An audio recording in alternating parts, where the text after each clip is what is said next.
குட்டியோட பேர் மட்டும் சொல்லலாமா? Aarav. Hi Aarav. Hi. Tattoo உங்க கையில ஆரவ்னு நான் பார்த்திருக்கேன் சல்மா. ஆமா. டாடி சார் நீங்க ஒரு சில வார்த்தைகள். இல்ல சார், நானும் டாட்டூ போட்டிருக்கேன், அவங்க பேரு.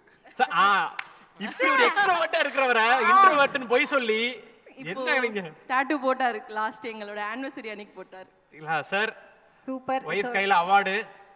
ஒரு சில வார்த்தைகள் நீங்க சொன்னீங்கன்னா ரொம்ப சந்தோஷப்படுவாங்க சார். ரொம்ப ஹாப்பியா இருக்கு சார், அவங்க இந்த மாதிரி இன்னும் நிறைய அவார்ட் வாங்கணும்.